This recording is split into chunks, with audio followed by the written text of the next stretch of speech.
Türkmenistanyň Balkan vilayatynda marlara ýokuşan mama keteli soňky bir hepdäniň dowamynda adamlara hem geçip başlady. Bereket etrawynyň merkez keselhanasynda mama keseli bilen kesellänip bilinýän 3 adam yerleşdirildi. Lukmanlar özleri gurrunçylykda olaryň mama keseli bilen kesellänliklerini tasdiklady. Emma bu näsaglara goýulan diagnoz gizlin saklanýar diýip Azatlygyň Balkan vilayatyna habar berdi. Bellemeleri bu üç näsagyň hiç biri Bereket etrawynyň ýaşaýjysy däl we olaryň öz ýaşaýan ýerlerini Balkan nagynyň günöýünde mama keseli bilen kesellän näsaglary bejerip biljek tejribeli Lukman ýok diýip ýagdaýdan habarly adamlar Azatlyk radiosyna gurrun berdiler. Mama keseli bilen kesellänleriň gapysynda düýe saklaýan, düýe süýdüni agyran satýan adamlar bolanyny habar berilýär. Şeýle ýagdaý etrek etrawyna kemide çykdy. Ýöne bu etrawyň ýaşaýjylary öz näsaglaryny Nebitdagy Balkanabat şäherine keselhana yerleşdirdiler diýip Azatlyk bilen gurlaşan ýaşaýjylar aýtdylar. Şol wagtda ýurtda ýokun keselliler barada resmi maglumat almak mümkinçiligi bolman soň mama keseliniň alamatlary bilen hastahana yerleşdirilen adamlaryň anyk sanyny anyklamak başartmady. Bereket etrawyna getirilen näsaglaryň howsarlary da etrek etrawynyň ýaşaýjylary da näsaglaryny hastahana mama keseli bilen keselletdi beltiler. Lukmanlar hem olaryň mama keseli bilen kesellänliklerini tasdikladylar.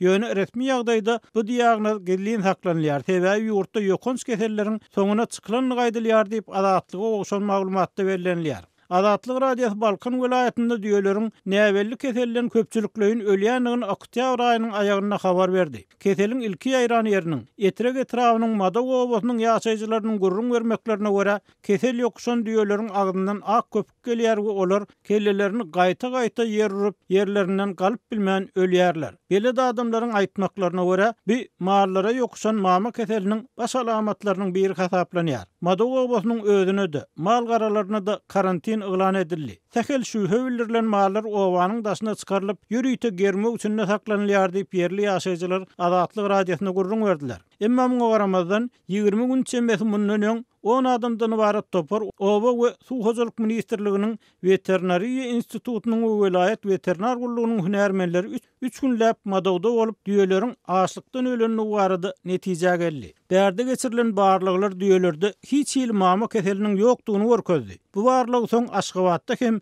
dogam etdirer diýip barlykçylar aýtdylar. Şol wagtda ilata açyk düşündiriş berilmeden Balkan vilayatynyň Gyllarbat, Gazanjyk, Türkmenbaşy etraplaryna hem belki de öňünden gaçyp düýe süýdün, düýetini bazarlara getirmek we satmak gadagan edildi. Maglumat üçin aýdylsa, düýet Aşgabatda soňky 20 ýyldan gowrak wagtda bazarda satylmaýar. Sebäbi 1990-njy ýyllaryň ortalarynda düýelere merik kesel diýip düýetini satmak, düýe süýdüni içmek gadagan edildi. Lukmanlaryň aýtmaklaryna görä Türkmenistanyň mallara ýokuşýan ýokun keseller köplenç alakalaryň we sıçanlaryň diýişlemek arkaly geçýär we mama keseli bilen kesellän malyň süýdüni içen ýa-da şeýle mal öldürilende onuň etinden çykýan buğdan demalan adam hem mama keseli bilen keselläp bilýär.